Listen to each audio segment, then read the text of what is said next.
My goal here is to essentially show you guys how to get back some of your time, how I've systemized and created my life to have a business that actually serves my life. So running an 8-figure company, I still get to enjoy all the things that I want to do in life. I learned how to fly a plane last year. I bought a plane. I flew it across the United States, still while running the company. And I also spend a considerable amount of time working on my business and being able to do the things that really give me energy in my life. So for 2 seconds, this isn't a webinar, I swear to God, but just so you guys can see who this guy is, because like I said, 99% of you don't know who I am. I put law school dropout there because I am a marketer first and foremost always, so all of my ads say law school dropout, but in all transparency, I didn't even go to law school. I got accepted to University of Chicago, and then I'll get into here in a moment of why I shifted. This was my first realization I made in business. But I decided not to go. Was accepted. I spent 2 years studying for law school, got into, it's one of the top law schools in the nation, and literally right before I was supposed to go to campus, I said, this is not for me. And I made another shift similar I'm going to talk to you guys about in a little bit.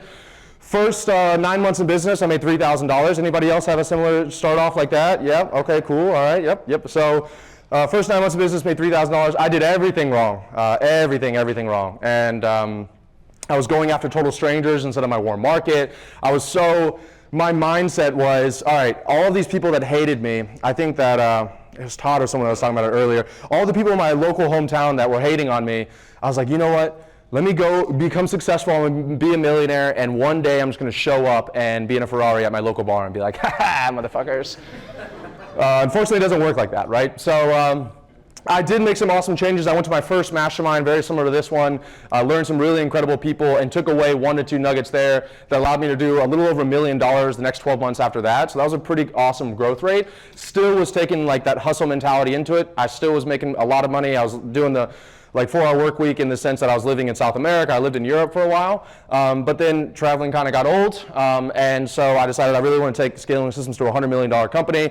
I got settled, I got clear on what I wanted out of life, which I'm going to get to in a moment, and in the next 26 months we did a little above $11 million, which year-over-year profit increase was 500%, and then my company is called Scaling Systems. I'm not going to dive into this because it's not a pitch, but we essentially help mostly coaching programs or online companies scale through ads, sales funnels, et cetera, et cetera. I've had the pleasure of working with Kevin Harrington, Fortune 500 CEOs, but most notably about this is that last year I went on around 14 vacations, and that was a record year for our company. We took home I took home right around $5 million in profit, while also living in Europe, living in South America, learning how to fly the plane. And I don't say that because I'm trying to brag, because I'm really not, because there's people in this room that makes plenty more money than I do. And I know Todd, he coached Kobe Bryant, but I also saw Kobe Bryant play one time. So you could say we're on the same level. So I have a lot to learn from you guys, but one of the biggest distinctions that I was able to take was that I thought that I had to hustle my way to $100 million, and what I realized was that the year that I took more time off was the year that I actually 5x'd my bottom line profit, which is what we all really care about, right? I know people doing $30 million a year that will barely take home $3 million that year, right? I know those people. So be aware of the profit situation. So in this thing, I'm going to be covering 9 lessons. My goal is to essentially have one thing here be valuable. No matter where you're at, what you're offering, who you're doing, or Cole will refund your entire ticket that you put inside of here, right?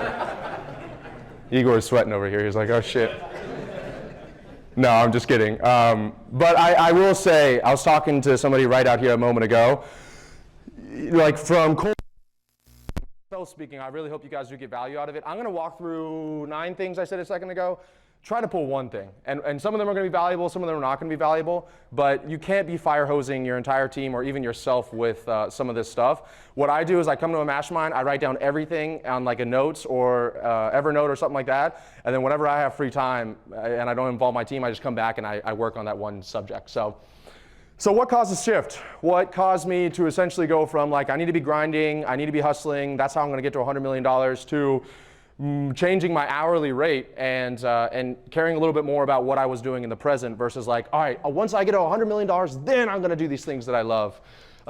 2 major events in my life. So number 1, my dad right here. When I was originally going to law school, that was the whole plan my entire life. He was diagnosed with stage 4 lung cancer 3 days after I graduated from college. He divorced, my mom and dad divorced. He's been living by himself. So I actually had to I was gonna go work beach chairs in the Panhandle of Florida and like work on my body and just study for a year, and I ended up having to move in with him, which is what every college graduate wants to do right after they graduate, and did chemo and radiation with him for a year and a half, 5 days a week. So I'm very blessed to say that he's still alive, he's in remission 3 years, which is incredible, which is not a high, yeah. If anybody here knows anything about stage 4 lung cancer, that's not typical. And that first made me pause and look at, okay, my dad hadn't smoked in 45 years. Hadn't smoked a cigarette in 45 years, right? And then he got diagnosed with stage 4 lung cancer. So that kind of made me pause on the let me be a lawyer thing, and then maybe ask, why do I want to be a lawyer? And I wanted to be a lawyer to start a business and become like successful and have fame and money and all of that stuff. And then I realized, is there a more efficient way to do all of those things? And I think 30 years ago, it would have been great to be a lawyer. No offense to any lawyers that are in this room right now, but I think there's much more efficient ways, which almost everybody in this room is doing right now, to make money, right? I mean, I was telling my girlfriend at dinner last night, like I come in here, I talk to everyone here is doing $500,000, $1 million, $300,000 a month, and like you just like go outside, like we're in this bubble. Like, you know, I speak with a lot of SaaS guys, and you have companies that are valued at 100 million, 200, 300 million, and the CEO takes home less than $300,000 a year.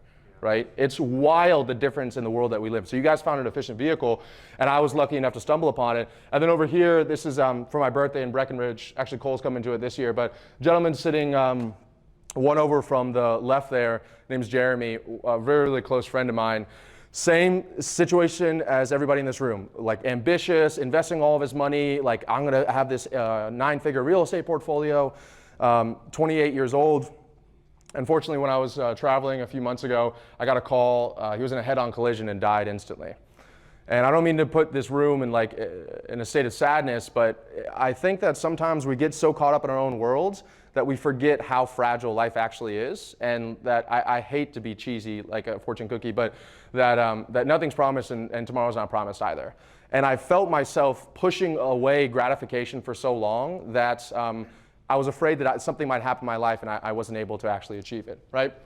But to be clear, I didn't want to go overboard and start literally YOLOing my life away, right? I wasn't like, I love fucking working, 100%. I really do. I love putting in work. I love taking care of my clients. I love running a company. So I didn't want to go on the exact opposite end of the spectrum and like go move to Thailand and like live in a robe. But one of the things that I figured out, and this is something that I tell a lot of my clients as well, is like life is a balance of living like you might die tomorrow and planning like you'll live forever, right? So Cole and I have the same family office that we use. I have trust set up. I have reals. I talked to the gentleman last night about my real estate portfolio, crypto mining portfolio. I have it set up so that I won't have to pay taxes whenever I pass away. So I am literally living like I'm going to live for 30, 40, 50 years. That's my plan. That's what I'm here for. But at the same time, I don't want to be putting that off so much that I don't get to enjoy any of the fruits of our labor today. And talking to a lot of the people here, I'm not going to make an assumption and say you guys are experiencing that, but there are some few people that I saw a lot of the same signs of me about a year and a half ago. And remember, I made more money by doing the stuff that I'm talking about here. So you're not giving up one or the other. Okay, I'm going to show you guys how to do that in a moment, right? And just to be clear, this is not an excuse not to work hard. I love working hard. I absolutely love it. I'm not saying you guys can go do 4-hour work week and build a $100 million company. This is how to make what you're doing right now, or what you know you should be doing, some of the stuff that you guys are learning here, as efficient as possible, okay? So the key word here, and my favorite word, if anybody here knows me, you hang out with me, the one thing I hear all the time is like, wow, you're really efficient, right? Like, you're really efficient. And I take that as a compliment. So by definition, efficient is productive of desired effects, especially capable of producing it with little or no waste, right? So I wanted my life to be efficient, which is not really something you say to anybody, but I did want my life to be efficient, right? So I want to get what I want in the most effective way possible, right? So first you have to decide, what is the thing that I want? And I will tell you that I never decided what I actually wanted. 99% of the time, we are living with other people's assumptions or other people telling them what you should want. You guys think you want more money, but money is just a vehicle. Why do you want more money? Money only gets you things that you want. Have you ever written down the things that you actually want out of life? Right? It's going to be this coupled with some of the things I'm talking about in a moment here, but I realized that I was just like chasing $1 million a month. I remember I was going $1 million a month, $1 million a month. Hit the first $1 million a month, it was like nothing happened. It was like no change, there was no ticker tape parade, nobody high-fived me. She was like, oh, we did $1 million. Like that was it, right? And I'm sure Cole can even talk, doing 3 million, 4 million a month. It's like, it's exciting, but it's not like this is the end goal. It's just money, right? This is just money. It's the things, obviously, that money can bring you. So, like I said, I was just looking for more. I never knew what more was, and I can tell you right now, more doesn't lead to fulfillment. Fulfillment leads to happiness. More does not necessarily lead to fulfillment, okay? So what I did was I sat down, and this is an exercise. You guys, I'd love to invite you guys to do it on your own time. You don't have to necessarily do it here. But I sat down. I have a Google document on my computer I review probably once a month, once every 2 weeks, and I wrote down every single thing that I want out of my life, right? Which is a pretty powerful thing to do. There's an incredible book. I'm going to be dropping you guys some books I'd recommend reading called The Aladdin Factor. And it talks about how to essentially ask for what you want out of life. I'm telling you, I have no problem asking, but this book would just open up my mind. And one of the exercises is sit down and write 100, if you had 100 wishes, it doesn't have to be real, but 100 things that you could have come true, what would they be? I could not get past 40. I literally could not get past 40 to save my life. Right? So most of the time we're like, oh, I just want more, I want more, I want more. And then you sit down to actually write down what you want and you realize, oh I actually don't. It's like it's not that complicated. Or I actually really don't need that many things. Right? So for me, some of the things I wrote down, I'm a pilot. I want to buy a plane, a Pilatus. Anybody here a pilot or own a plane? No? Nobody? Okay, cool. Just me, I guess. I wanted to own a plane. By the way, I don't own a jet, just to be clear. It's a single 6-seater plane. It's not like the sexiest thing in the world, so I don't want you guys to think I'm like super successful or anything. But anyway, it's a Pilatus, a beautiful plane. It's a little over $2 million. That's the plane that I want to buy so I can go back and forth between the 2 homes that I own. And then also I want a yacht in Miami. I live in Miami, absolutely love it. So like literally wrote down, it could be materialistic. It could be also, the next one here is like what I want my wife to be. Right? Most people have no idea what they want their wife to be. The gentleman that was talking about how do you do a selection process to find the right person, to find your lover. It's like, well, if you don't even know what you want, then how do you know what to look for? How do you know if this person checks off all the boxes? And once again, you have to be asking the universe, and I swear to God, I never thought I'd be saying these words out loud to a group of people, but you have to be asking the universe for what you actually want, but you have to define what that thing is in the first place. What do they look like? What do they do for fun? Like, right? How are they going to treat you when you have kids? What are they going to look like when they have kids? Once I actually wrote this stuff down, it was incredibly easy to actually figure out how do I get to these things, right? Because if you don't know what you want, then you're just doing a bunch of different things, and you don't even know what's working to bring you to what you want because you don't know what you want, right? This is like sick cycle. And by the way, you can do that and still make a lot of money. But the goal here for me is not to make a lot of money. It's to have fulfillment, okay? All right, so now that we got the woo stuff out of the way, I want to walk through how to actually do the second part of the equation of efficiency, right? And I will say this. I just talked to Cole a minute ago. Cole, can I say the thing that we talked about with the scale? Is that cool if I tell? Yep, all right. Yeah, so I told Cole, he looks, I said, dude, you're looking awesome since the last time I saw you. You've been working out. He's like, yeah, I've been weighing myself and keeping an eye on my weight. He's like, yeah. I was like, so what do you do when you travel? He's like, so he told me that every day for the past, you know Cole, if you guys know Cole and tracking, right? He's like, yeah, every day for the past few months, I've been waking up on a morning and checking my weight on the scale, right? And I've been reading it, I've been measuring it, KPIs, meeting cadence. You guys know Cole, right? So I was like, dude, that's so funny. And then I was like, what do you do when you travel? And he said, I take the scale with me. I'm like, you take the scale with you when you travel? And he's like, yeah. And that's when I literally was like, dude, most people would be like, bro, that's kind of weird, dude. Like, there's scales at the hotel, you can figure it out. But it's when you go to the point, I think most people in this room are probably at 80% efficiency, right? It's when you go above that 80% that people are starting to be like, bro, that's a little weird that you're taking your scale there. But that's when you know you're on the right track. Because the majority of people have no semblance of what they want out of life, and they have no problem wasting their time, right? So if you actually start doing this, people are going to start thinking you're weird. So I will give you guys the heads up of that. So number one is to define your hourly wage. This is an exercise I'd love for you guys to do. You know, I'm not going to force anybody to do anything, but I just want to let you know every single lesson we're going to cover inside of here, and these are going to be tactical lessons, they're going to require an investment in either time or money. So before I tell you guys what to do, before you guys have all these thoughts already in your mind, oh, how am I going to afford that? How am I going to afford this? You need to write down before that what you think you're worth on your hourly wage, right? Very simple. I think Todd said he did the number and he was $8 an hour his first 2 years in business. I would bet that some of you guys all laughed at him. I bet some of you guys are similar to that. If you actually did the amount of work you're putting inside your company, the amount of money that you're making, you'd be shocked.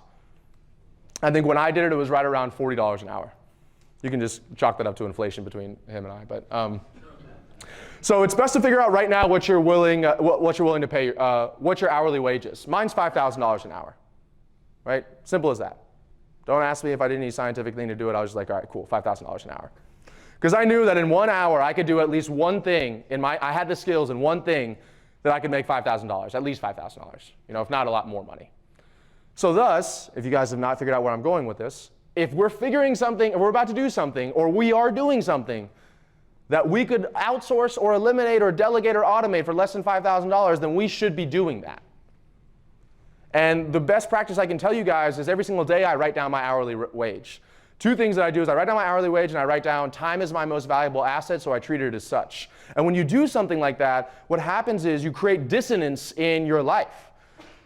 Like when I'm sitting at a gas station gassing my car, I'm like pissed off.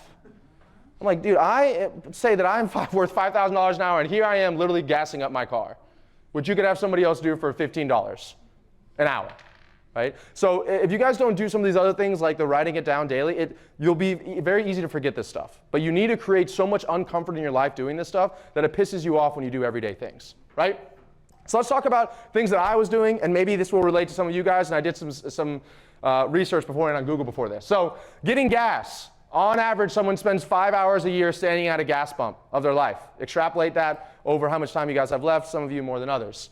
Cooking, 365 hours a year. That's 1 hour a day, roughly. Cooking, cleaning it up, finding the food that you want to eat, right? Laundry, 52 hours every single year. Grocery shopping, God help you guys if you guys are going to the grocery store, 60 hours a year. Car wash, 13 hours a year. Watering plants, 70 hours a year. Anybody a plant dad or plant mom here? All right, there we go. Don't be afraid. Hold them up high. Hold them up high. Putting together furniture and equipment, right? Roughly 24 hours a year. So that's 589 hours a year, or 24 days out of the year that you're doing something, 6.4%, and it's essentially opportunity costing you almost $3 million inside your business, right? Anybody want to raise their hand and say if you're doing any of those things right now? Be honest. Okay, thank you guys, right? There's nothing wrong with it. Once again, I'm the weird one here, I promise you guys, right? But it's pretty crazy that I'm talking to you guys making $300,000 a month and you guys are doing your own laundry and you're doing some of these other things. And it's not just that you're worth $5,000 an hour and you can go inside your business and do something for $5,000 an hour. It's also like, okay, well, what about enjoying your life? I'd rather pay someone else. I mean, I don't know if anybody that enjoys this stuff. Every time I hear someone go, I love cooking. All right, then that's fine. You guys can love cooking. But like, nobody loves washing their car. I don't care who you are. You like what the car wash looks like afterwards, but not washing your car. So giving you, I just saved you guys. Let's say you're doing half of this stuff inside of here. I just saved you guys roughly 250 hours this year. And you can put that towards stuff that you actually enjoy. Spending time with your kids, taking care of yourself, going to more events like this, learning how to fly a plane, like going on vacation, spending time with your loved ones, right? Here's a few examples real quick. There's a website called TaskRabbit. I love this thing. And I'm going to talk about some of this, some tools later on. Planting flowers, $43 to get someone to plant flowers. Assembling a desk, $50. Cleaning bathroom or kitchen, $50. Right? So if you guys, there's a great saying, Les Brown said this, if you don't have a janitor, you are the janitor. So if you guys don't have a maid, you are the maid. Right? If you guys don't have someone to wash your car, you're a car washer. And for some of you to get to where the next level is, it is not necessarily doing this tactical stuff and implementing, like working harder and harder. It's freeing up your time to have some space to actually put yourself above the business and go, where is the direction that we should be going right now? Right? Another bad trade-off that I did for my time as well is I really stopped growing my Instagram. I stopped creating organic content on Instagram. Because Instagram, the values, what I hold and our company holds, Instagram is the direct opposite of that. A social media platform that I think embodies a lot of things that I care about in this life is YouTube, right? In the sense that Instagram, you post something in 24 hours is totally irrelevant. And YouTube, when you post something, that is the least amount of views that thing will ever have as soon as you post it. It will only go up from there, right? 2019 in October, my Facebook ad, we were spending right around $300,000 a month. My Facebook ad account got shut down, and I was like, all of a sudden, like, holy shit, what? I don't even know what to do. That was all of my traffic. And so it forced me to learn YouTube Organic, and I've been uploading YouTube videos twice a week, every day since then. And our YouTube channel alone brings in multiple six figures a month to our company by itself, without ads, without anything else. And that's not going anywhere. Because you type in LinkedIn Sales Navigator, you type in how to use Zapier, you type in anything. I'm one of the top 2 search results inside of all of that stuff. And I'm going to get into some client acquisition strategies a little bit later, what I call front-loaded client acquisition strategies, but that's the idea behind it. I could keep on, what a lot of my clients are doing, I could keep on being like a content monkey and shooting a new piece of content. I have a client of mine, Charmaine, does diabetes coaching. She went from 10 to 80 grand a month, but she's doing it on TikTok. She has to do 3 TikToks a day. Bless her heart. I'm like, I can't even, so I batch all of my, which I'll talk about my schedule, but I batch all of my YouTube videos. I'd shoot 16 YouTube videos in 48 hours with my creative director. Then that just goes all out there. And over time, that's just accumulating, right? Lesson number 2 is cut meetings back by 80%. I guarantee you almost every single person here could cut back some of the meetings you guys are doing, right?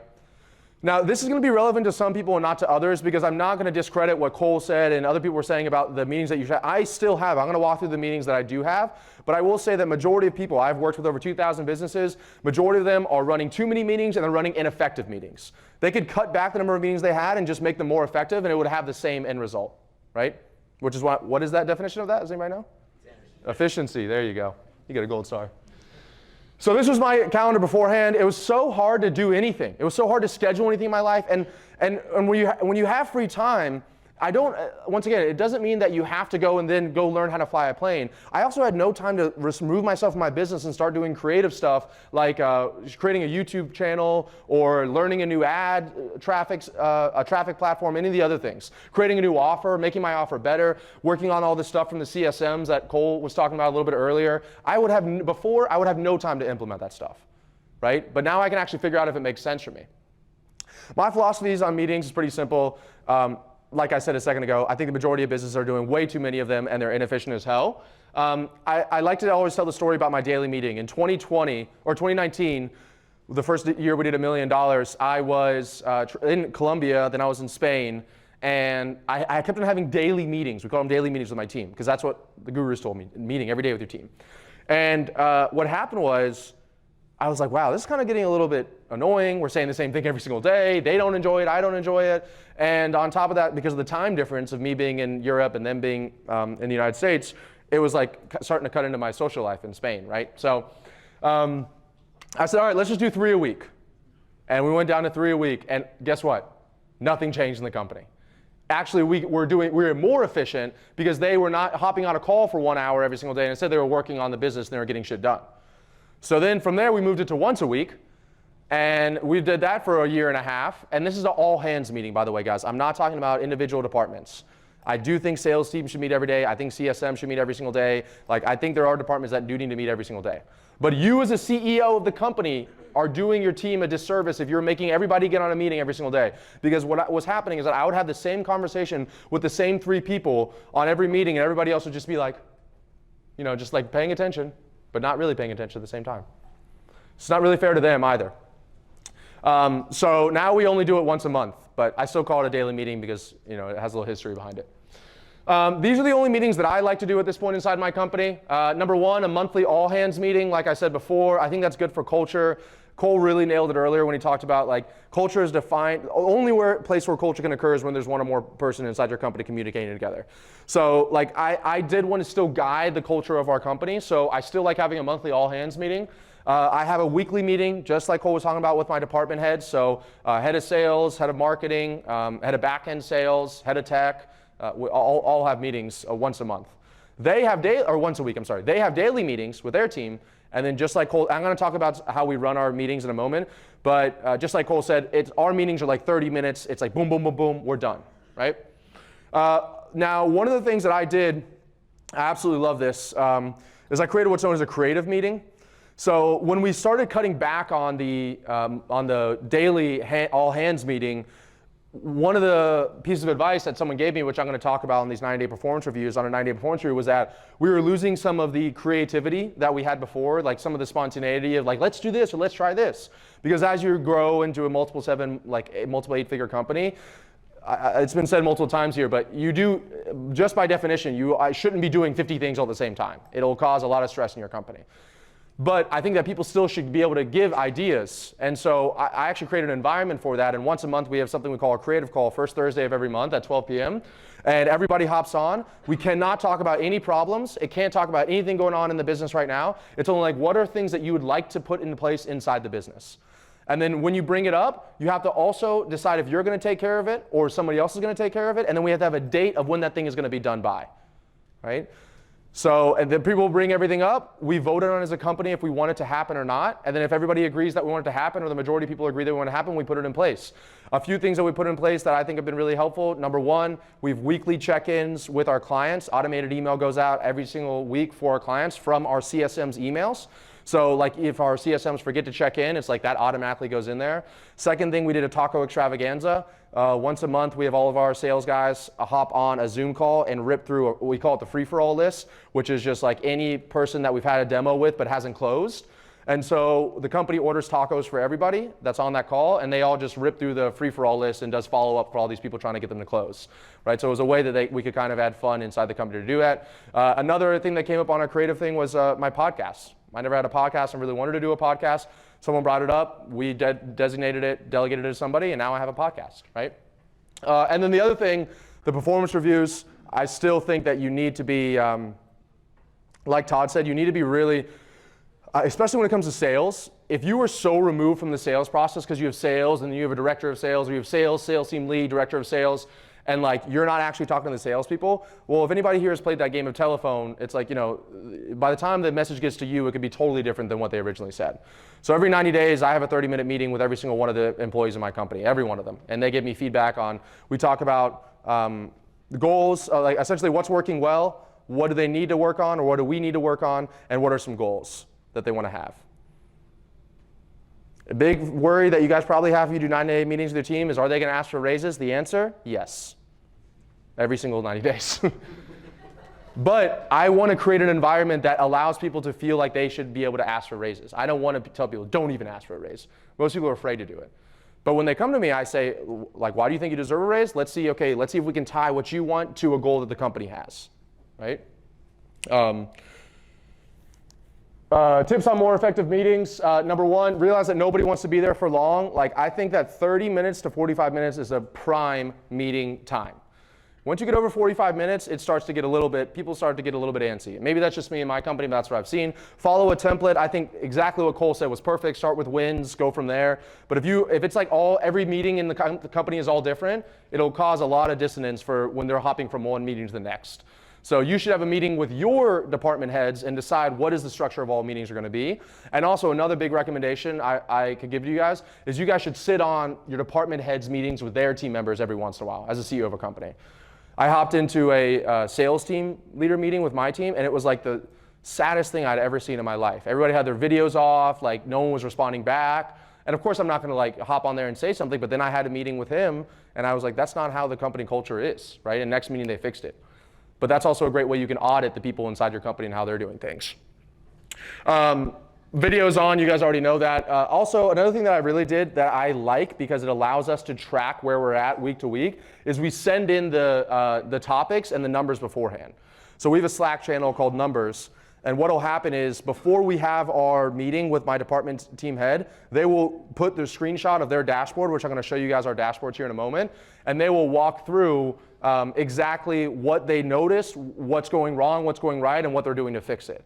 And what happens is that when they do something like that, if it's been 2 weeks and I still see the same problem, I can go back and look at that Loom video again and see if, didn't we already discuss about solving this, or didn't you say you were going to put this thing in place, right? Is this good? Are we good on everybody? You cool in here? Yeah? Okay, just making sure. And then run it by the numbers, right? So here's everybody on the video. This is an example of what it looks like to send in the information beforehand. So we do updates, risks, challenges, concerns, and where I need help. Ironically, I didn't know Cole was talking about CSMs, but this is one of our CSMs. So he lets us know like who he has in his hot list, what we should be discussing. And what happens is that when we hop on the meeting, I already have the answers to all of their questions. And so I can be like, boom, boom, boom, boom. And it's done with. Respects my time, respects their time. Other thing that I've noticed is that if you give anybody here, I guess usually I speak at other places. I don't say anybody here do group coaching, but I guess that's everybody in here. When you give the ability for somebody to talk, they just all of a sudden something that could have been said in 10 words becomes a 10-minute conversation, right? On my coaching calls, I'm like, can you get to the point here? Can we, like, there's other people on this call. So when you're forced to write it down, it forces you to be concise with it, right? I don't let a lot of my team members do voice notes in Slack. This is running it by the numbers. I'm going to show you guys some examples of these dashboards in a moment here, but another really great way that removed me from having to do meetings all the time was that we created a really robust data tracking system inside of our company. It's actually something we do for our clients now, but at any point I can go into any dashboard, setter, CSM, sales, on these really beautiful dashboards, and I can see exactly what every individual rep is doing, how that plays into the marketing, how that plays into CSMs, and I don't have to get on a phone call with anybody, right? So I can, and the even more important thing was not so that I knew what to do, it was that so our department heads knew what to do. I will tell you, when I started scaling and we started putting Google Sheets together, at one point it became more difficult to fucking find the data and make sure it was accurate than it was to solve the problem that the data was showing. Does that make sense? Yeah. It was so cumbersome to get to the data. It was like frustrating how cumbersome it was. And I see that a lot with my clients' companies. They come in, ads aren't working. What's your CPA? I don't really know. Okay, well, like I can't have this conversation with you yet. Cole was telling me he got some blood work done to get these vitamins by this like world-class health guy, and the guy was like, I won't even talk to you about what vitamins you should take until I get the blood work back. And as coaches, you shouldn't be telling people what to do, or you shouldn't be telling your team what to do, and your team shouldn't be deciding what to do until you're able to accurately identify the problem in the first place. If not, it's just the blind leading the blind in that sense, right? And I'll walk through some of the numbers that we track, but that brings me to the run it by the numbers. I will attribute at least 50% of the increase in our profit by our ability to very quickly identify and solve the problems inside of our company. Now, I'm blessed enough that that's literally what I do on a daily basis. I tell people that I get to cheat in my company because I get to like see other people's problems and identify it in 2 seconds, looking at the same numbers. So that allows me to do it really well inside my business. But this is going to be really helpful for you guys if you guys are able to identify really quickly and then teach your department heads how to identify really quickly when something is potentially off. Majority of the times, people are reactive. Oh, we only did 300 grand last month. Last month we did 400 grand. Let's go figure out what the problem is. That's reactive.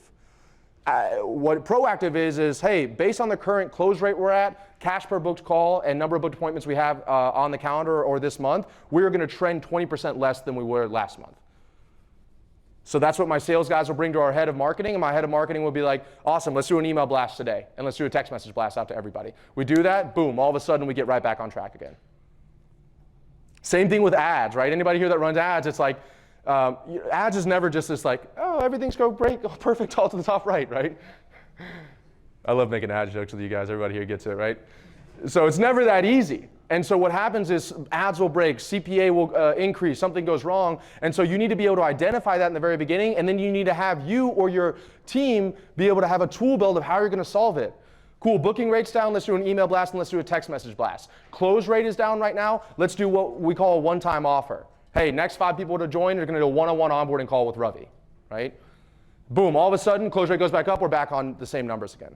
And it keeps that momentum of the company moving forward month after month after month. And what I said was pretty much, you want to know what's not efficient is running by emotions and by guessing, which is what I see so many times inside of a lot of my clients' companies. And I'm going to walk through some of the data that you guys should be tracking. And you guys probably know all of this, but I would almost bet that less than half people have this down where I'd be like, show me it right now, right? So this is an example of, I just put our setters one up here. This is an example of, I don't even know when the screenshot was taken, but anyway, so I can see current month and previous month, so I can compare it month to month. And then we look at leads dialed, dial to answer. Answer means that the person spoke for more than 15 seconds. Answer to conversation. Conversation means that it was more than a minute long. Convo length, conversation to demos, demo set, curated leads, demos taken. You can read the rest of that. What's important here is that when you're able to look at it like this, you can pinpoint what the problem is. The problem is not the setters. The problem is something going on with the setters. I'm going to give somebody a quiz here. I had a meeting with the meeting going over this this morning with our setter team lead, and I noticed that our answer percentage was down. So the number of answers, dials to answers, this was down, right? Actually, there's one up there that's down as well. Does anybody know what that problem could be, and how do you solve it? Phone number, maybe? Phone number. So I was like, call me right now on that number. He called me, it said spam. Immediately, boom, let's buy another number right now. Bought another number, I expect the numbers are gonna be fine. But if I didn't have it that specific, then it could have been like, oh dude, these setters, you gotta ramp them up faster, man. They're not doing a good job, right? So it allows you to pinpoint so accurately what the problem is. And I know my department heads love it, right? Let's see if I can create another one. What if you saw that the conversation length increased and the conversation to demo length decreased? Does anybody know what could be the, Off script, right? They're just chatting. It's like they're just talking for 45 minutes about anything. And I see that a lot of times with new setters that we bring on board. They feel like if they're become friends with this lead, they'll book the appointment. Right? Everybody here can nod to that. Everybody agrees that. So it allows us to identify that a lot faster. Another example that we have, so this is one of our offers that we run. Number of calls, cost per booked call. We've run a low ticket offer, so it liquidates some of the ad spend up front. Cost per acquisition, return on investment. So I can see this all company-wide, what our curation rate is, show up rate, book to close rate is, qualified to close, taken to close rate. And then I also look at it individually per rep as well. So it allows our sales team leader to be like, hey, this month, let's say for example, this month we were at 40%, last month we were at 57% taken to close rate. And then he can look, without me being involved, at the individual reps really quickly and see, you know what, it's this guy. And what the problem is that his sales cycle is about 7 days longer than everybody else. So I think if we actually give him about 4 more days, he'll have 2 or 3 deals come. It'll bring him back up again. We don't have to worry about anything. Right? Is this making sense to everybody in here? I know there's a lot. I went from like high level stuff to fucking numbers, so just making sure you guys are. So I'm gonna get in a second. I'll walk to that in 2 seconds, the softwares that we use. Great question. I'm gonna take a bunch of questions at the end if you guys have them. If not, then that's fine too. Another example, so these are the individual reps. So this is how we show the individual reps. You know, booked calls, close rate of booked, which I think is one of the strongest marketing indications that you ever have, is close rate on booked calls, right?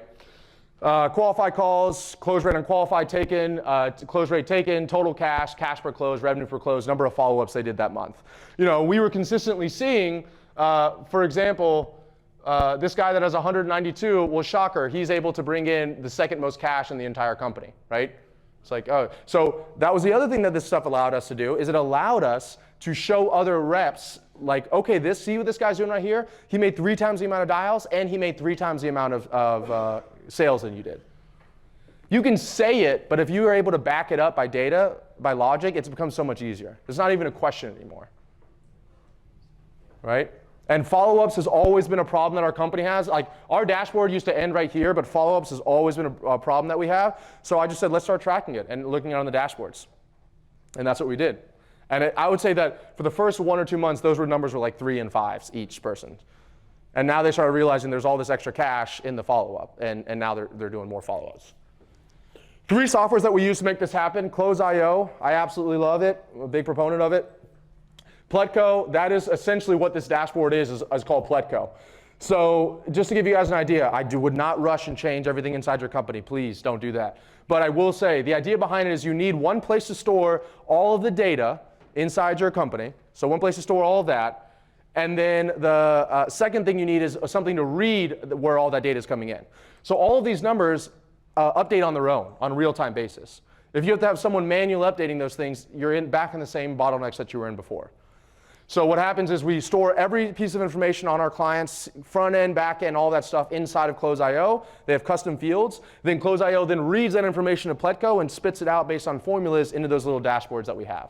Every department head has a dashboard. And then finally, who knows this right here? I saw my guy wearing a jacket there. Yeah, Hyros, right? Hyros lets us better identify where leads are coming from. That was another reason why, talking about efficiency, we were getting literally, for our highest level program scaling initiative, we were getting full page PIFs within like 1 day of people booking a call, all coming from my YouTube channel. It was wild, right? So I just went all in on YouTube. So I wanted to give you guys a few lessons that I've learned from me checking the numbers out. So these are so you guys don't have to go through this on my journey, right? Number 1, our team leader, our setter team leader was literally costing us millions of dollars. We thought that it was just We thought that it was just, oh, the process is not working, oh, it's not good, blah, blah, blah. Once we started tracking the numbers, we realized that it was actually the team leader, our setter team leader. We fired him, we got a new one inside of there, and he's absolutely crushed it. Now every one of our setters brings in about $100,000 a month for the company, which is epic. We have 4. So that I was able to identify that. Also, for our business to consumer offer, we went to a low ticket funnel. Against most people advised me not to do it, but I wanted to test it out. Our low ticket funnel is 3 times more profitable than our call funnel was. We had higher show ups, lower curation percentages, and 2 times the cash per close, which was crazy. Right? So our cash per close on the low ticket funnel, on the call funnel was like right around $2,000, and you guys just saw it for our high ticket funnel, it's like $4,800, something like that. So every close, we're collecting more cash up front, right? We could bring our pricing from $3,800 to $7,800. Everybody here that wants to increase your pricing, you have to be able to look at the data as you're doing it and identify that and be like, is this lowering close rate? If it is lowering close rate, is the net effect higher because you have more cash? Like I said, a YouTuber's bringing in $100,000 a month with literally the video I made 2 years ago. In Hyros, you can actually track specific videos. So like I know which videos they're watching that's booking the calls that are becoming closed deals. Nobody was even watching my video sales letter. On the YouTube videos, I used to send them to a video sales letter, an opt-in page. And I remember I sat down and one month I just went through Hyros and Pletco and I saw that every pay in full that we had, every single one of them would click on the link in the YouTube section, go to the opt-in page. 2 seconds later, they would go to our website, which means they never opted in. They just went to the homepage and they booked a time from our homepage. So I was like, okay, I can keep on forcing this process, or what I did was just I created a non-gated page that you can now go to from my YouTube. You don't have to put anything in. So they don't have to hop to the, because how many people were we losing from that opt-in page to the website? Make sense? And then this is, I think, I was talking to you last night. It takes 7 times longer for someone to book a call if they're in the United Kingdom. We stopped running ads in the United Kingdom. No offense, you guys here, but. Cool. I'm not going to run through all of these for the sake of time, but I did sit down. This is pretty much what I walk through with my clients. What are some of the most important numbers to look at when you are creating these dashboards? I would not recommend doing every single one of these or you will break the company. But these are what I was like, cool, if I had to do the bare minimum numbers in every single department, this is roughly it. And you'll see some of them in sales and marketing. They're obviously interdependent, so like one's going to be kind of playing into with the other. But for me, one of the most important numbers in marketing that I like to look at is book to close rate.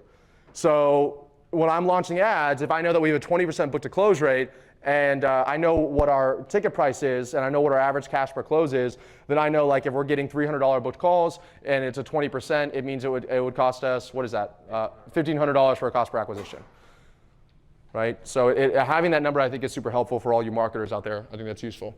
And then cash per call I think is another really great one that people don't talk about. And then I'm so happy that Cole was talking to you guys about client success because that's a new dashboard that we just set up that's been massive for us, increasing our ascension rate, right? Does anybody here have a success rate? Does anybody know exactly what the success is defined and then like can track it every single customer? Yeah, me either. I didn't have it beforehand. Good for you two guys. You're either lying or you're great, I'll tell you that. I'm just kidding. But I will say that I didn't have that number defined, or I didn't have that thing defined. What is success in your company? Right? I didn't know what it was, so we had to define it. And then now you have a success rate. Without hopping on a meeting, et cetera, et cetera. So the lesson number 4 is to batch meetings. You guys probably know this, but still, this was one of the biggest differences that allowed me to actually enjoy my life and actually be able to schedule things on my personal side without getting in the way of work. So, Mondays and Thursdays are the only days I take meetings. I think Cole says he takes meetings on Mondays and Thursdays too, right? Yeah, so Mondays and Thursdays, I only do 2 days a week from 12 to 6. Only days I ever take meetings. Meetings are like meetings with family members, meetings with like my financial advisors, or it's meeting with clients, or it's meeting with department heads. Only Mondays and Thursdays from 12 to 6, right? First weekend of every month, like I told you, for 2 days, we shoot 16 YouTube videos, 16 Reels, a bunch of TikToks, right? And then first week of every month, I get a haircut, manicure, all those things as well. Like I have it all scheduled out so I can plan the rest of my life around that stuff.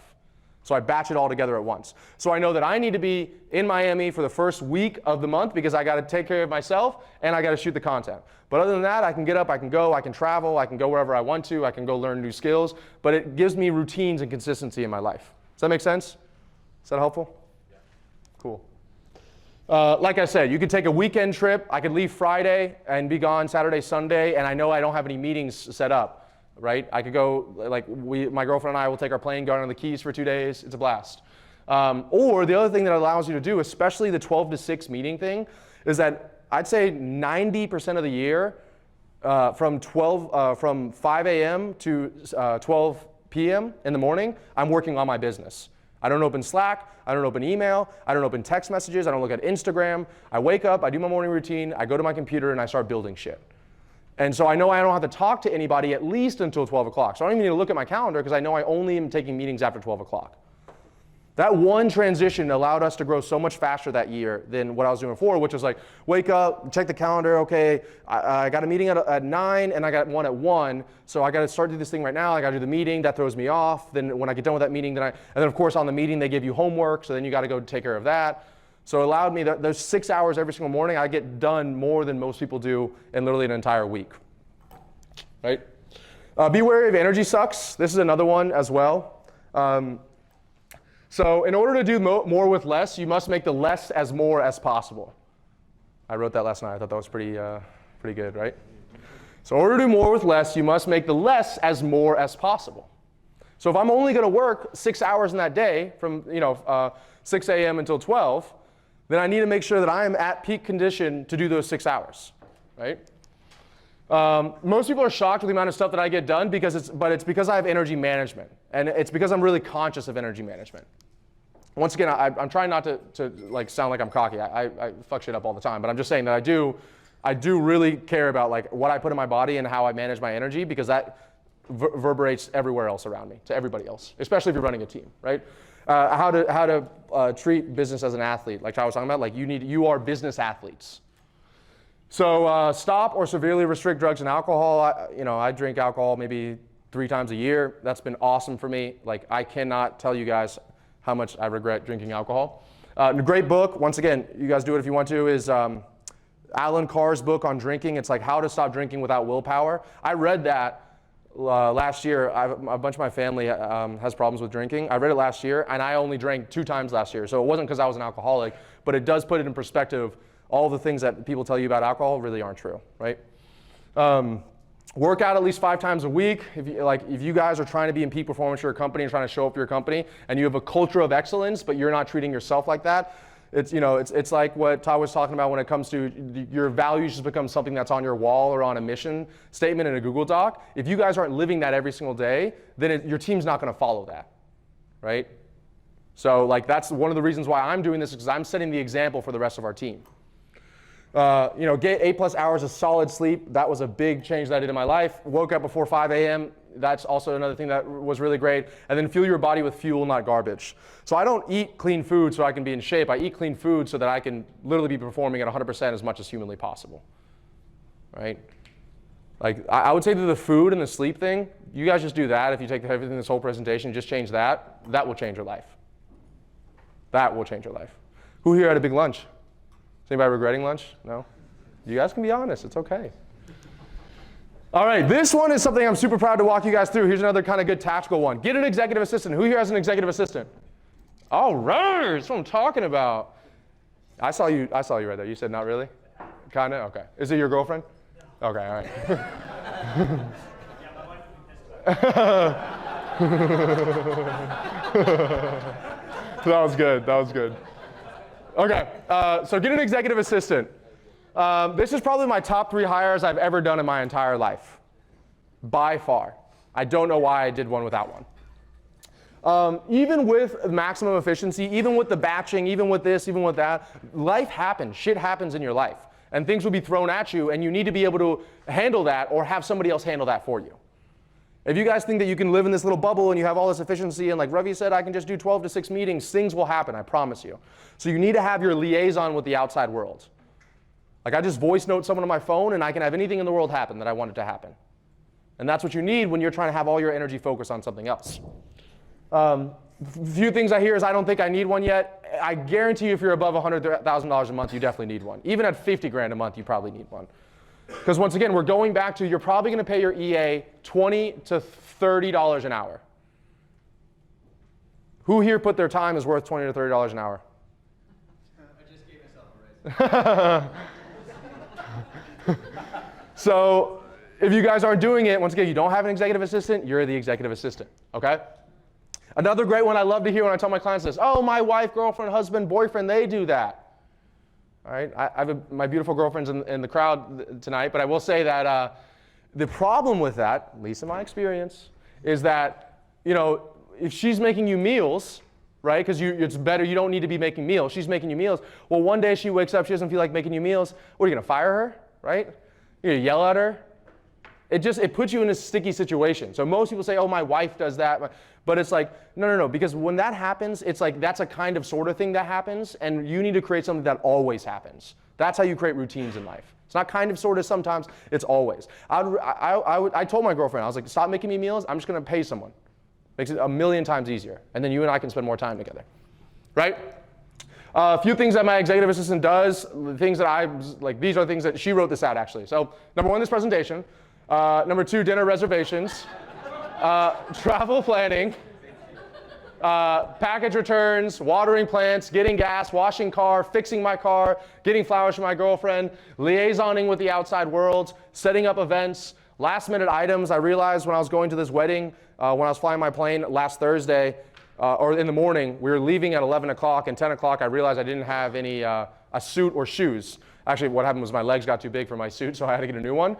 And so I had my executive assistant, literally, she lives in Miami, got me suit and shoes from my measurements and brought it to my door, and we got it on the way out. And I was then able, instead to be frantically figuring that stuff out, I was working on my 6 to 12 a.m. kind of stuff, like building stuff in my business. It was incredible. It was exactly what I wanted, right? And then email management. I'm not going to say who, but I'm sitting here listening to Todd speak, and I'm watching this guy in front of me on his email. And I'm like, I have not checked email in 3+ years. Who has ever got any good news from email before? I have never gotten good news from email. Never, not once. So not only is it hurting my energy, but it's a waste of time. I can have somebody else do it for me. And I'll tell you this, you don't need an executive assistant to do it. When I was 3 years ago, I had my virtual assistant in the Philippines checking my email for me, right? It's really not that hard to do. I was getting oh, how do you teach them to do that? All I did was for 10 days, I shot a Loom video every single morning of me checking emails. And I was like, hey, these are the things that you should bring up to me. These are the things you should delete and get rid of. And because of how strict I am with my schedule, she knows that she just gets rid of 99% of the stuff. And also what I realized is anything that's really important, it'll probably come up a few times. So I'm like, yeah, if something says it's important, just let it go. It'll probably come up again if it needs to be important, right? And so much more, so much more. I put this inside of here if you guys want to take it, or no, Cole, we'll share the slides with you guys, right? Yeah, we'll share the slides with you. Another great question. I want to try to minimize the amount of friction you guys have to actually get an executive assistant. I will say most people hire from their warm network, referrals. You guys probably all have decent sized brands. I could not for the life of me get an executive assistant in Miami from my personal brand. And I think it's just harder because you have the geography limit to it. So I would recommend Indeed, LinkedIn Hiring, ZipRecruiter. And once again, you guys all have fast growing, exciting companies. You guys are changing your industries. People would love the opportunity to come work with you. They would really love that opportunity. So don't think it's going to be that hard. You'll be flooded with applications. I promise you. But you also have to just write it like a sales letter for all my marketers out here. You have a question real quick? Yeah, with that, how do you set expectations? I mean, outside of even just this, that it's going to be hey, you're going to be learning, it's going to be very adaptive. I'm probably going to have you do stuff that maybe I forgot to put in. Yeah, so I Layla Hormozi and Alex Hormozi were at my house a year and a half ago, 2 years ago. And Layla said, the greatest thing that she ever hired was the executive assistant. And she gave me they're so smart. She gave me such good advice. She's like, ask them, the two things you tell them is number one, your job is to literally make my life a million times easier to solve any problems that come into my life. That doesn't mean that your job is watering the plants. It means that whatever I need you to do to make my life easier, that's what you do. So you get that commitment on that first call. And the second thing is, I always ask them is what are you gonna do to onboard yourself? Right? That's a great question you can ask really anybody in your company, but it's if you're looking to hire someone, you probably need that person already to be doing shit. So I always ask them, what are you gonna do to onboard yourself?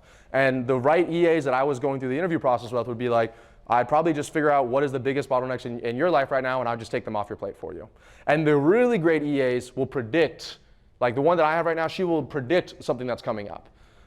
She'll be hey, you're going, to this event, don't forget your shoes this time, dummy, or something like that, So, But I will tell you, I think I put personal tasks, getting car washed, watering plants. So I definitely put it inside there because you will get some, because the word executive assistant will imply, like, especially if they've been executive assistants for like 10 years, that they are just like only doing business stuff. And mine, I would say mine is literally 50-50 of the amount of stuff she does each. So you do want to make sure that you get somebody who is willing to do that.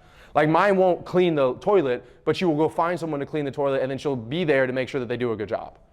Like when my maids come to my house, my executive assistant's there all day because I'm just in my office with the door closed working. I don't want to have to talk to them. Does that answer your question? Cool. And I'll take more questions at the end too. Number 7, I only got 2 more, and we're great on time right now.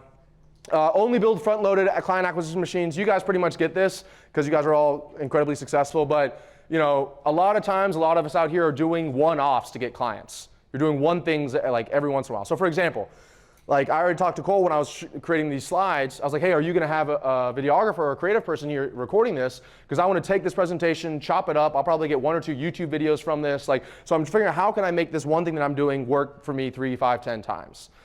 Where most people are like creating Instagram content that's disappeared in 24 hours. What I do, like for example, on the content side on front-loaded client acquisition machines, is we will create all of the priorities. Will be create something on YouTube, the SEO work, all of that stuff, and I can answer more questions on that later if you want to. And then what we'll do is just take that content and repurpose it for the other channels. I'm not creating other content for the other channels. I'm just taking that same content and repurposing it for the other channels. Make sense? So just when you're doing client acquisition, just try to figure out how can I do something one time and have it last forever. I think the way that I said it is, at this point, if I can't generate at least 10 clients a month from it forever, I don't want to do it. So like people want to do like JVs with me or like one-offs here and there. I'm just like, I can't do it. My time right now is only spent doing something that is literally going to be like, this needs to return at least $1 million for me to do it. And when you start treating your time like that, you'll be shocked at how much more money you guys are making, right? Great examples, like I said, YouTube and podcasts. I love podcasts because number 1, I get on someone else's podcast, I get to leverage their audience, then I get to take that content, repurpose it on my channels, and distribute it there as well. In 2020, during COVID, I probably went on 50 or 80 podcasts. And I mean, we did multiple 7 figures from those podcasts. It was awesome. And your assistant got you on? My assistant got me on this.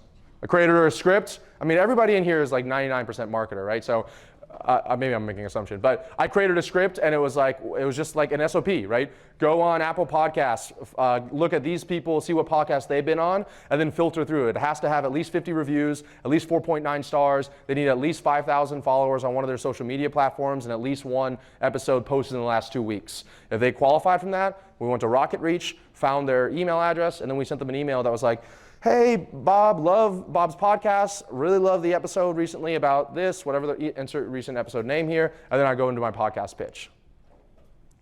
A lot of PR companies will charge you $30,000 what I just gave you in 10 seconds there. So,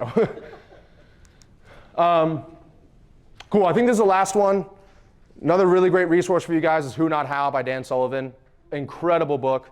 Most of you have probably already read it. I actually hadn't read it until like a year ago. I was like, oh, that makes sense. Right? So hire who's, not hows. What does that mean?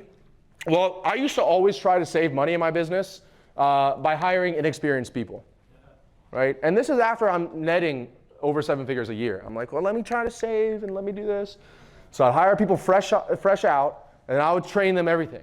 Except for what's the problem with that? Number 1, you're always limited how much that you can grow by how much you already know. Because like I'm telling you what to do, and you're learning from me. So it's just like negative feedback loop. And number 2, I already don't have enough time. That's why I'm hiring you in the first place. But then I got to spend all this time teaching you how to do the thing. Right? Sounds simple when I put it out here, but and once again, these are problems that I had. You guys may or may not have this problem. But I try to save money by hiring inexperienced people. And it was really bottlenecking our growth. So at the very bare minimum, based on what Cole said, based on what you guys are learning at this event, like you guys should look to hire one who inside your business. I always feel like I'm talking about Dr. Seuss when I start talking like this. You guys need to hire one who inside your business in order to take you to the next level. Just one. Could be the executive assistant. I'll give you an example. Our client success. I told you a moment ago that we weren't really tracking client success. I mean, we have literally over 1,000 written case studies, but it wasn't like this person's successful at this point. So what we did was I was like, all right, I don't have time to figure this out, to be honest with you. So I went and hired someone who had been in this industry for 5+ years and built an entire multiple 8-figure client success team. And I reached out to him, and I'm going to talk about where to find really great talent here in a moment. I onboarded him, and now he's building our entire department out for me. Right? And so he's like taking the KPIs that he worked with at this other company, and he's telling me what that should be. I'm confirming them with other people I know, like Cole and other people, like, hey, are these the good KPIs? Yeah, that's good, cool, that's what we should shoot for. Right? So I'm not having to build out this whole department. Someone else is building out for me.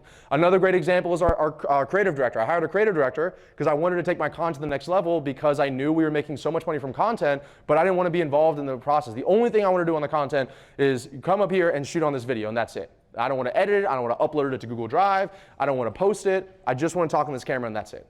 That's how I'm able to do 16 YouTube videos in 2 days. Right? He's just like, hey, let's do a topic on LinkedIn, and I'll just rip it. So I hired a creative director. Now we have 6 people in the creative department. We put out 2 YouTube videos a week. We post on Instagram twice a day. Does email marketing, all that stuff for me. So I was just like, hey, the end goal I want is to start generating more booked appointments from my content department. Right now I'm hiring a chief marketing officer. Same thing. I'm like, okay, I technically have been doing marketing. I've been the CEO and CMO for our company for the past few years, but I'm definitely bottlenecking us. So I'm trying to find one. And I'm like, all right, well, I could find one and teach them, but I definitely don't know everything about marketing. I definitely could learn more. So let me find someone who knows more than I do, and then we can work together, right? You can typically be an operations person, a director, or an integrator, right? I hate titles so much. I hate them so much. But when you are posting jobs online, you kind of do need to understand what they're calling themselves because you literally won't rank for keywords. But if you are the direct report, like if you guys have a company and you guys have at least 4 people, and you guys are direct report for all those 4 people, I would really at least recommend getting an executive assistant who can be the intermediary for some of that stuff. Because if they have a problem, you're always the person they're going to come to. And some of that stuff I was talking about like that wake up in the morning and not open Slack or everything, you can't do that if you're like the person that is running the company. Like I only do that because I have a full team below me. Over time, like I said, you can hire individual who's, and they can create each department and they can hire the hows. So I would say, for example, our sales guys are hows, right? You're like, hey, this is the offer, this is how to sell it, here you go. But the sales team leader is a who. He's going to build the whole team out. He's like, this person's on KPI, we should keep him. This person's not, we should cut him. Right? Our creative director, he's a who, and then he hired a video editor, he hired a social media manager, he hired a few other things where it was like, hey, here's how we want to do it. Those are hows. So I'm leveraging his time to do that, not mine. Make sense? Everybody with me? I'm almost done, don't worry guys. Now everyone always asks me, where do you find great who's from? I think Cole talked about it really well earlier about the referrals. You can obviously use recruitment services. We place operators, Cole places salespeople. Like there's really great companies out there that do it, but I will tell you, one of the best things you can do is go to similar companies and poach them. But don't come after my people, I'll find you. But you can find, like, so if you guys, let's say for example, are a fast growing company and you actually embody your values and you guys are doing great things and you have somebody else that's an A player at another company and they're not happy with what they're doing there, but they're in a similar industry, they would be happy to make the jump over to you guys. Especially if you guys are making wake in your industry and people know who you are, right? I'll give you guys an example. I won't name the names of the companies, but I've been looking for a chief marketing officer. I do think that as a CEO, one of your main responsibilities is to find and be grooming talent all the time. Another really great book is called In the Cloud by Mark Benoff. He's the founder of Salesforce, took it to $1 billion company in just a few years, bootstrapped. Guy's a genius. And he talks about how he literally spends the majority of his week just finding and grooming new talent. Even if he doesn't think he's going to hire that person for a year, he'll still go out to lunch with him once a month. So that when the time comes he's at lunch and he's like, my fucking boss is he's like, oh, well, you know, you could come work for us, right? So I've been trying to do that more as a CEO. I tried to outsource a lot of it, but I think it's valuable to do. I think at a certain level you realize that like you're not going to build this thing by yourself. Like you should not be the smartest person in your company. So anyway, I use LinkedIn Sales Navigator. You can use LinkedIn Recruiter. All I did was pretty much filter by, like, for example, United States, industries, marketing, advertising. You want them to have years of experience, but I don't want them to be like 40 plus years in this industry. Because like at that point, they're taking a lot of baggage with them, right? Especially like from the corporate world. Company headcounts less than 50, and then the job title is Chief Marketing Officer. Then I created an SOP for my executive assistant to reach out to, I had like 200 email credits, reach out to everybody. And I've been on meetings with like multiple 9-figure company CMOs. And I thought that their asking rate would be like, like what I was planning to pay it and then what these people are asking for, I'm like, oh yeah, I definitely do that, that's no problem. That's another tip for you guys. Never tell people what you're gonna pay them. On the call, you ask them what do they wanna get paid. That's what Cole asked earlier, was like, who here's made a comp structure they regret? If you're coming out, you're like, I'm ready to pay this person 300 grand. They're like, yeah, I think 120 is fair. You're like, yeah, I think 120 is fair too. I couldn't agree more. That's happened to me before. But I just literally messaged these people. And there was no like sexy introduction. It was like, hey, I saw you're this person at this company. We're we run this company. We have this many clients. We're on this much of a growth rate. And I want someone to help me take this company to $100 million. And I've been on some really incredible conversations with people. I went through some of the hows. I hired creative director, customer success director, marketing director, executive assistant, tech lead, integrator, sales team leader, appointment setter team leader. And the final one was to find the challenge outside of your business. So I think that Todd was talking about the importance of rest. Like you can't work out every single day on the same muscle or you literally will have it die. It's true with your own minds. And I think the daily rest is good, weekly rest, monthly rest. And I know you guys are all like 1%ers and A players. And I know you're not going to want to take time off. But I will tell you, I've had more $1 million ideas sitting in my plane flying it than I ever have sitting at my desk. It's like, it's always where you don't expect it. When your mind is not on business, that you allow the creativity, you allow the space for your mind to roam to come up with the idea that you need to take your business to the next level. It is never while you're sitting at your desk on a Zoom call, guaranteed. So you need to create something outside of it. Now I put challenging because like I was at my hometown, which is this beautiful city in the Panhandle of Florida, and my girlfriend and I went to the beach. And like I was sitting there, and after like 10 minutes of the beach, I was like, all right, we got to go do something. I can't just sit here. So like I like to find something that has utility to it whenever you're trying to find that challenge. So I think I talk about that in 1 second. Yeah, this is the things I look for. I like create a Google search. Things that were challenging, very few people could do. If I was going to put my time into something like running an 8-figure company, I also wanted to find another thing that would be like when Cole's like, oh, he flies his plane, everyone's like, oh, like I want that. That's cool for me, right? I like that. A community, so I wanted like, just like you guys are in this awesome online community, I wanted this community outside of business that I could join and grow into, which the aviation community is awesome. And could be a write-off, which is another big thing as well. I could write my whole plane off, which I did, and have utility.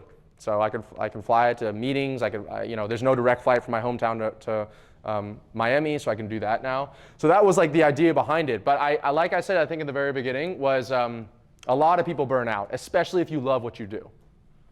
A lot of you guys will spend all of your time on the business, and I'm not saying that is a bad thing, but every once in a while it is nice. Like I remember I would have a Sunday, and I'd be like, I need to rest, let me not work today. And then I would just be like sitting there, I'd be like, what do I do with my hands? Like I don't even know what to do with my time. And guess what I did? It worked. It's okay, I just go back to work. So I wanted to find something that was like exciting to learn, that was fun, had utility to it, and yeah. Let's see here. And that's me flying across the United States, which was awesome. I met some awesome people as well. He's actually now a client of mine. That was my flight instructor, who's now a client of mine as well. So, you might even be able to find clients from it also. Like I said, I cannot stress this enough. I probably fire hose you guys a lot of information inside of here. Please just find 1 or 2 things and implement it. Like just 1 or 2 things, either the data or the executive assistant or the creative thing, the time off. Like just find 1 or 2 things. If you guys try to do all this stuff plus what they said, you'll never do anything. And that's it, ladies and gentlemen. That's where you can find me, Scaling Systems, and my YouTube's Joey Ravallo. There you go. Anybody have questions? I actually have a question about your organic YouTube. Yeah, of course. So I got a lot out of everything, so thank you for sharing everything. Thank you so much. When you mentioned that organic YouTube is something we've had for a long time, we went very specific on the structure of it, probably about 6 or 7 months ago, and the results have been highly disappointing. My question is, you're doing 2 a week. You have 6 people on your team, so maybe you are you doing the full on, the intro, like a structure? Because when you say you could pull a couple YouTube videos even out of this, it made me wonder, are we putting too much? We don't do it, we have people to do it, but are we putting too much into it? Because maybe we could crank out 2 a week. Yeah. I just wanted to know your... I love talking about YouTube organic, and thank you for asking that question, that's awesome. So once again, it goes back to that word efficiency. So it's like, how can I be as efficient? Everybody's like, have the intro, have this, have that, follow this structure. And here's a really funny story, because I know you guys know Alex Hormozi. Alex Hormozi, he obviously you see his YouTube channel, he's fucking crushing it. But he first started his YouTube channel, and I texted him, and I was like, yo man, just let you know, like, good videos, but you need to have an intro, and you need to do keyword research, and now the dude's at like 10 times the amount of subscribers I have. He just fucking crushed it, you know what I mean? So like, I ate my words on that. So it goes to show that really the only thing that matters on YouTube is two main things. One is the click-through rate, and the second thing is gonna be the watch time. So if you can create a combination of a click-through rate that's high and a watch time that's high, you will have a viral video, and no matter what you're doing. So for us, what we're doing is, I used to have all these structures and all these keywords and all these tools, but at this point what we do is we will go into like client questions, or these things I get from podcasts or questions that you guys are asking me. Then I'll write it all down in a notes section of my phone that I share with my creative director. Once a month, he goes and looks at similar YouTube videos on YouTube and see if they've ranked, what the title was, what the topic was, and then he comes to me and says, hey, here's a video, and sometimes I'll even watch that other video and be like, cool, they did it like this, let me do something really similar, but make my own little spin on it. So it's just like ads and funnels, like it's kind of like funnel hacking. Now, obviously I'm not copying every single thing that they're saying, because I'm making it my own, but it's like, cool, he introed like this, I need to intro something similar. And what I realize is, there's no like, all right, quality over quality over quantity, quantity over, it's literally a mixture. And I'd say that 80% of our YouTube videos don't do crazy well, but then it's that 20% that do well. And the other advice I'll give you, I know I'm fire hosing you this, but this is something that I wish somebody told me earlier. Alex Hormozi crushes it, and he's leveraging that algorithm so well. But what I really wanted to use YouTube for was the search results of YouTube, not necessarily like what he does, which is like homepage and suggested, like he has the title on there, that's awesome. So for me, I do a little bit more work on making my title and the description have keywords inside of it. So, and the YouTube have keywords inside of it as well. Because I want, when somebody searches for how to use Zapier, I want mine to be the first thing that pops up there. So it's kind of a combination of all those, but if you were to do search results and you were to do how to use Zapier, because you could probably list 100 things that you could probably teach a video on. If you go to YouTube and you find other videos like that, majority of the time they're so boring and so dry and so like a tutorial video. So if you're able to add your personality in there as well, I see usually that does better because that increases the watch time of the video. Make sense? Great question.